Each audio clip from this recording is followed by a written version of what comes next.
Hello, welcome to the home of the Ghost Owl, and as is customary with these type of sandbox survival games with base builds, I like to build big bases, and then when we've built those big bases, I like to do a base tour. So this is what this is. This is my big base build tour.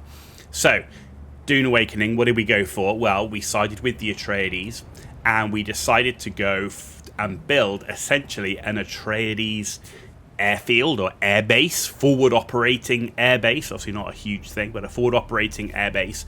And kind of what was in my mind was obviously a bunch of like buildings and stuff below, and then on top something that was a little bit like a land-based aircraft carrier, right? So let's go and check it out, and you can see it here in front of us. So let's head down now, and we're going to go and start in the main door. So no direct firepower access to the main door, so if you've got someone attacking you from the front, there's a big hill in the way, so you'd have to get damn close to be able to shoot the entrance door. And then of course we've got ramps all leading all across the foundations there, protecting those. We come in the main door, obviously all built with the Atreides set. We've got obviously some nice Atreides hologram things. We've got two large water cisterns, and then on each side we have these ladders which lead up to platform area. And bear in mind, this is like the front of the base, so you've got windows where you can see out what's going on, even down here onto where some of the power is. And then over here you've got all of that exactly the same on the other side, so you've got again another set of windows and a platform to look out from. Sector weather alert. A large sandstorm is approaching. A large sandstorm is approaching. So you come down and you look down into the main hallway area. As we come down, we've got some lights everywhere lit up, and you've got stairs obviously leading to at least one of the water systems. As always, these big base builds are evolving. We're continuing to play the game. The game's not finished. But so you've got those stairs here, and then you come down, and oh, there he is, Shai Hulud himself, the sandworm, as a sculpture. Nice looking sculpture as we come down. We've got a couple more of those water cisterns, and then some rugs on either side. As we come past the rugs here and past the plants, we go through a prudence door, and this is, yes, the bedroom area. So bedroom area leads straight out onto the sand, but we've got some wall partitions around the bed. You've got a wardrobe there, commode, dresser. So just a sort of basic room with a nice Atreides style chandelier from there. So back through the prudence door. So before we continue, you can then go all the way up these stairs, and that leads to another large Atreides door into somewhere else. And then of course we've got some more sculptures and some more of the hologram effects. But before you go there, if we turn right, we come through here. We've got a big wide open door which leads us to the ground vehicle bay.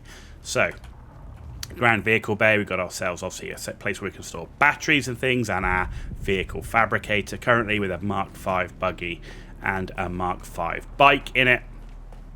And then we've got gantries which run all around. So you've got gantry which runs around on that side, and a gantry which runs around on this side, as you can see here. But then here on this side here, we can also walk all the way up to a landing pad, and essentially this is like a personal landing pad for the airbase. So this is like, you know, a quick personal landing pad. You can get straight into the ground vehicle base, straight into the rest of the base very, very easily. So but you're not going to get a carry. You could stick a carry-all in here, but it's going to be difficult. This is really designed. Little scout thopter comes in, and this is where he would come in and land.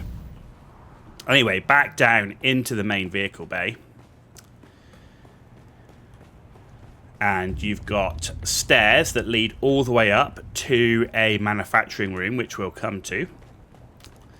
So if we go back out into the main hallway, we come through the main area here, and you can look back down to the hallway there. Looks really nice with the lights and everything. And as we come into here, we've got our death still area on the right, and on the left we've got our blood refineries. And we go up to the top, We've got an emergency back door, so that anything that was to happen, you could always run out the back door. It's always nice to have a back exit. We've got our little pet over here, and we've also got our storage containers for gear and stuff. We've got our spice refinery here, and also a couple of bookshelves for decoration. And then we come up to, again, kind of a living area where we've got dining table, but also our advanced sub-thief main console, which is also on a piece of rock, which means you can't delete a foundation and then have it automatically destroyed, which would then lose all your expansions as well. So we've got that on a piece of rock there. And then you've got doorway to the outside, which leads to actually one of the roads and also a camp. And I could build further out, but I didn't want to block any of the road for people passing by. And as you can see, if we come down this way, you can now look, there's the main entrance, there's the power on top of our bedroom area. And then we will come to what's above. So, come back through this way, past the Death Still area. And, we've got plenty of space. We're only up to T5. We don't have any of the T6 machines yet, which are much bigger, but we've got more than enough space for that. So here is our sort of working room with chemical refineries, ore refineries, storage for that, and a recycling machine. And there's the prudent store, which leads down into the vehicle bay, as you can see there. As you can see, every area is sectioned off with doors, all doors obviously set to owner. So, even if you were to breach one section of the base, you've still got to breach then all the other individual doors and prudence doors. So we come up to the next level here, and we're in our fabrication room. So weapons fabricator, gear, survival, and repair station. And then if we keep going up, this is the very tall building, as you can see. We keep going up all the way. Nice rail here all the way up so we don't fall off the side. And you get to the top here. So this is going to take us out onto the main flight deck. The good thing here is that when you come back, if you're loaded up with a suspensor belt, you can just jump straight off. You don't have to run all the way down the stairs. One thing I do miss in the game is lifts. I really do think it'd be nice if we could have something that could lift up, because then you wouldn't need so much of the stairs. You could go for narrower towers and all that sort of thing. But here we are. We've got our sort of big tower, if you like, leads us up onto the flight deck. And here is the flight deck main, and we are going to fly around the base as well. So this area here is for a carry-all. You can see it's huge, plenty of space to get a carry-all. And what you also have is, if we come into the next area, which is designed for an assault, you can get an assault thopter in here. And you can see we've got landing lights as well. So you've got these lights that when you come in through the Penta shield, if you land with your nose in front of the light, you know you're going to be relatively center of the landing pad. We've got the same for the carry-all. But here we've got a ramp that goes down. And this essentially is a buggy / sand crawler storage area. So the main aim is that you keep your buggy in here. And then when you want to take it somewhere, you just drive it out to here, and the carry-all can pick it up and fly off with it. When you finish with it, you drop it off and you just drive your buggy down in here, and it's nice and safely stowed away again. Windows. This is kind of like hanging below the main flight deck area. Okay, so we've got one assault thopter area here, a carry-all thopter here. We come into this area. We've got another assault thopter area here. And you can see there's our assault sitting there again with the landing light, and also a storage, batteries, that sort of energy cells, that sort of thing. You can see here we've got scout thopter area with the landing light again. And then through here we also again have another scout thopter area. Now, of course, we are limited on vehicles. A lot of these areas, as you can see, the size of that scout thopter, you could get more than one. You could get 4 scout thopters in here if you wanted. So there's plenty of space across on the flight deck. And then the final thing we've got on a flight deck is no airfield, forward operating base, or flight deck is complete without having an air traffic tower. So you come into here, we go up the stairs, and you've got essentially your air traffic tower so that you can kind of look out across the skies. You've got your nice holographic planet table. You can look out across everywhere. So that is the main area of the flight deck and the base. So let's go for a quick flight around so we can see what it looks like from a distance. So let's mount up.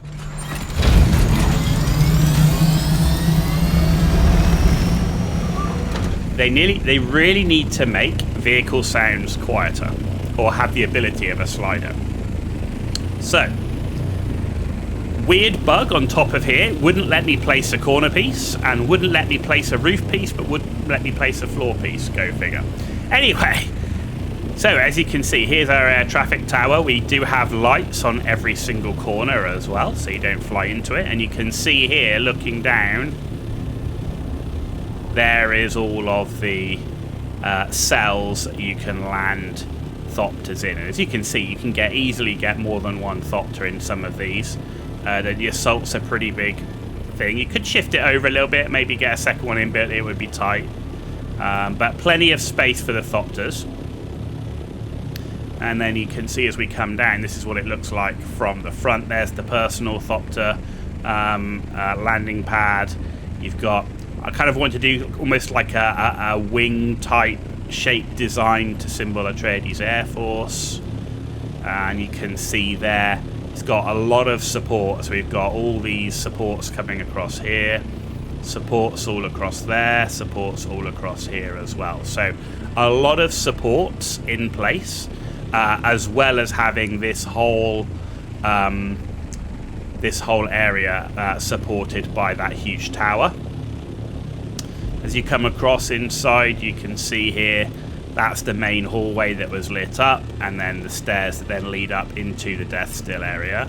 And then we've got more power that sits on top of that main building. We've got plenty of space for more power generators though. And then again, you can see more supports as we come across in here. There's the little buggy bay for the carry-all buggy or sandcrawler, whatever it happens to be, with again then the main sort of dining area, sub-thief area, and so on. And there you go. That is our big base build for our Atreides air base. But of course, we have more than one base.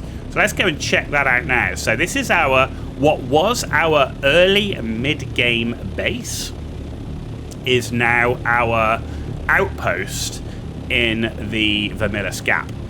And the reason I wanted to keep an outpost down there, I want the big base where all the high tier materials are, right? So the aluminum, basalt, there's still plenty of copper in the area, there's granite in the area, so there's still plenty of stuff. You've got easy access to the Udum, things like insulated fabric and all that type of stuff, as well as the higher tier enemies, right? So you've got higher tier camps, you've got higher tier testing stations, and that's all what you're going to be spending most of your time doing. But there are still mats that I need. As you can see, I'm still running the omnidirectional generators because I'm not harvesting a lot of spice, so it's very difficult to fuel the other ones, whereas what I'm fueling now, easy to do with flour, sand, and fuel cells. So, that in mind, if we still want access to steel, so i.e. carbon, you're still going to need lots of cobalt paste. We still have our base near Anvil Outpost. So you can see as we come down here, Anvil Outpost is here. All the cobalt paste farming is down here.